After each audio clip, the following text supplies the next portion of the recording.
Bonjour à tous. Je suis en Thaïlande, ma certification internationale de prof de yoga. J'en profite pour faire une petite vidéo dans ce paysage paradisiaque. Alors je sais que je suis à contre-jour, mais je préférais vous donner la vue, cette vue magnifique et inspirante. Alors le ballerina yoga c'est quoi? Eh bien c'est une discipline à la fois sportive, artistique et spirituelle, fusion de la danse classique et du yoga. Alors pourquoi le ballerina yoga? Eh bien parce qu'en fait j'ai tout d'abord été petit rat de l'opéra à l'école de danse de l'Opéra de Marseille qui était alors dirigée par Roland Petit. Et j'ai eu l'occasion donc de m'intéresser au bien-être et à la performance du corps pendant mes toutes jeunes années.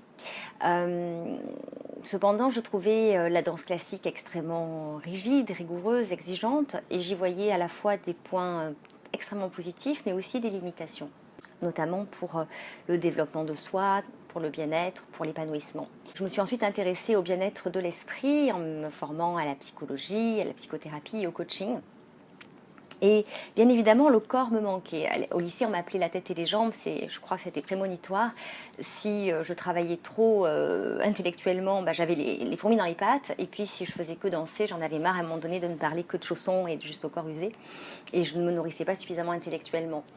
D'où, du coup, cet appel des études et mon intérêt pour le bien-être aussi de l'esprit.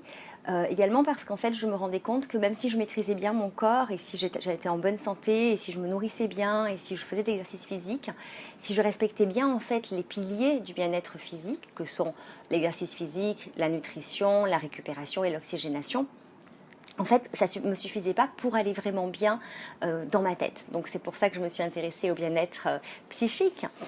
Et évidemment, le corps est revenu en force parce que très rapidement, assise dans mon cabinet de coaching et de thérapie de couple, je me suis rendu compte qu'en fait, je ne pouvais pas accompagner les personnes qu'au niveau de leur psychisme, qu'au niveau de leur mental et de leurs émotions. J'avais aussi besoin, en tout cas, j'en avais vraiment le souhait, de les accompagner au niveau du corps. Et c'est là que m'est venue l'idée de réhabiliter en fait tout ce premier parcours que j'ai eu d'athlète en danse classique à l'opéra et que j'ai eu envie de créer en fait cette discipline intégrative où on va travailler vraiment de manière complète au niveau du corps comme de l'esprit. Parce qu'en fait, ça va être des exercices qui vont être dynamisants pour le corps, qui vont être réconfortants pour le cœur et apaisants pour l'esprit. Donc on a vraiment un entraînement complet qui reste pourtant accessible au plus grand nombre. À partir du moment où vous avez les bases, soit de la danse classique, soit du yoga, vous pouvez venir prendre des cours de ballerina yoga sans aucun souci. Donc le cours se décompose en plusieurs étapes. Il y a d'abord des échauffements pour préparer tout simplement son corps et pour arriver, pour être là, ici et maintenant aussi avec son esprit. Et ensuite, on va en fait faire des enchaînements qui alternent des postures de yoga et des mouvements de danse. Lorsque je fais des stages qui durent plus longtemps que des cours, j'intègre en plus des chorégraphies, toujours avec cette alternance de mouvements de danse et de postures de yoga, chorégraphies que vous pouvez ensuite reproduire chez vous puisque je vous les enseigne et que ça peut être ensuite une petite routine que vous faites le matin, par exemple après vous être réchauffé, pour vous mettre en forme. Qu'est-ce qu'on y travaille? Eh bien en fait on y travaille les 3 atouts les plus souvent enviés des danseurs classiques, à savoir la grâce, la souplesse et l'équilibre. Et évidemment, je fais les liens entre la souplesse, la grâce et l'équilibre qu'on a dans son corps, mais que l'on peut aussi transposer à l'esprit. Comment est-ce qu'on peut être souple intellectuellement, mentalement parlant, pour mieux s'adapter, pour mieux gérer les changements, pour mieux faire face à tout ce qui nous arrive au quotidien?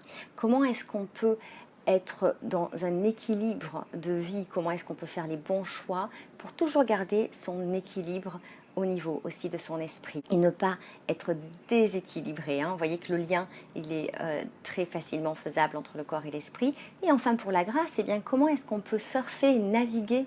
Comment est-ce qu'on peut vraiment évoluer dans la vie avec grâce? Comment on peut déployer notre existence avec grâce?